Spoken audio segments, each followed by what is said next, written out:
నాలుగో పారిశ్రామిక విప్లవం దిశగా అడుగులు వేయని దేశాలు ప్రపంచ గమనంలో వెనుకబడిపోతాయని రష్యాలో జరుగుతున్న ఇన్నోప్రోమ్ 2016 అభిప్రాయపడింది. భారత్ భాగస్వామిగా జరుగుతున్న కార్యక్రమం రష్యాలోని ఎకటెరిన్బర్గ్లో కొనసాగుతోంది. భారత్ తరఫున కేంద్ర వాణిజ్య మంత్రి నిర్మలా సీతారామన్ హాజరయ్యారు. ముఖ్యమంత్రి చంద్రబాబు ప్రత్యేక ఆకర్షణగా నిలిచారు.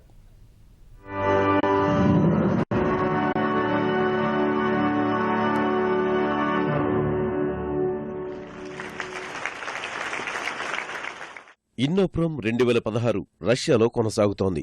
రష్యా వాణిజ్య పరిశ్రమల శాఖ మంత్రి డెనిస్ మంటురోవ్ స్వాగతోపన్యాసం చేశారు.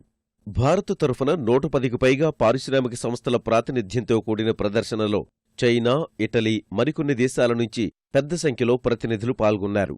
ఆంధ్రప్రదేశ్ ముఖ్యమంత్రి చంద్రబాబు నాయుడు సహా మహారాష్ట్ర ముఖ్యమంత్రి ఫడ్నవీస్, రాజస్థాన్ ముఖ్యమంత్రి వసుంధర రాజే తదితరులు ప్రతినిధి బృందాలతో ఇన్నోప్రోమ్ 2016లో పాల్గొన్నారు. 4 రోజులు 150కు పైగా విభిన్న తరహా కార్యక్రమాలు ప్రముఖం కానున్నాయని రష్యా వాణిజ్య మంత్రి చెప్పారు. ప్రపంచం నవీన పారిశ్రామిక విప్లవం దిశగా పయనిస్తోందని, దీని ఫలితంగా 2020 నాటికి ఆ పారిశ్రామిక రంగం $500 బిలియన్ వాణిజ్యాన్ని చవిచూడనుందని ప్రారంభ వేడుకలో ప్రసంగించిన వక్తలు అభిప్రాయపడ్డారు. పరిశ్రమలు, తయారీ రంగాల్లో ప్రాథమికమైన మార్పు చోటు చేసుకోనుందని, ఈ దిశగా అడుగులు వేయలేని దేశాలు ఈ పరుగు పందెంలో వెనుకబడిపోతాయని పేర్కొన్నారు.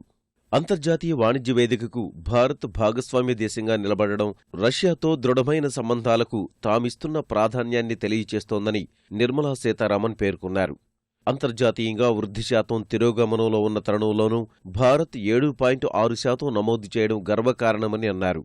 ఈ ఏడాది మరింత ఆశాజనక వృద్ధి సాధిస్తామని చెప్పారు. భారత పారిశ్రామికవేత్తలు ప్రపంచ వాణిజ్యవేత్తలతో సత్సంబంధాలు నిలుపుతారనే విశ్వాసాన్ని వ్యక్తం చేశారు. భారత్ నుంచి ఇంజనీరింగ్ ఉత్పత్తులను కొనుగోలు చేయడంలో రష్యా అతిపెద్ద దిగుమతిదారుగా ఉందని నిర్మలా సీతారామన్ గుర్తు చేశారు. ఇరు దేశాలు పరస్పరం సరళతరమైన వాణిజ్యానికి తెరతీశాయని అన్నారు. ద్వైపాక్షిక వాణిజ్యాన్ని 2030 నాటికి $30 బిలియన్ తీసుకువెళ్లాలన్నదే ధ్యేయమని నిర్మల స్పష్టం చేశారు.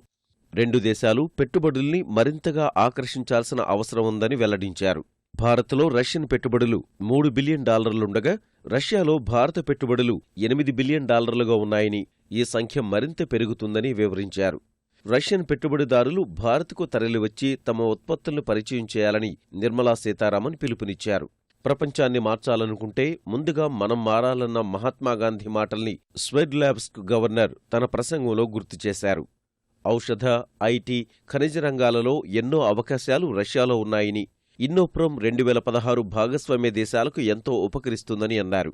ఇన్నోప్రోమ్ వేదిక ఎన్నో ఆలోచనలకు, పరస్పర వాణిజ్య సహకారానికి, వాణిజ్య విస్తృతికి దోహదపడగలదని వక్తలు అభిప్రాయపడ్డారు.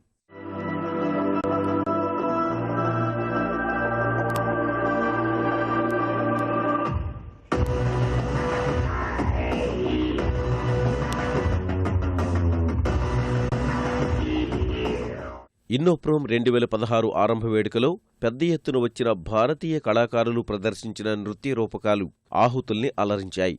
భారత్ భాగస్వామ్యాన్ని గుర్తుచేస్తూ సాగిన నృత్య ప్రదర్శన ఆకట్టుకుంది.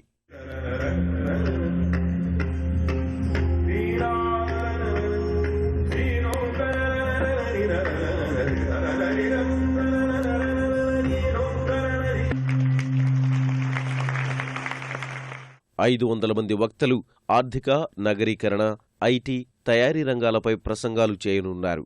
వివిధ దేశాల నుంచి హాజరైన ప్రతినిధి బృందాలకు స్వెడ్లాబ్స్క్ గవర్నర్ సంప్రదాయక విందునిచ్చారు.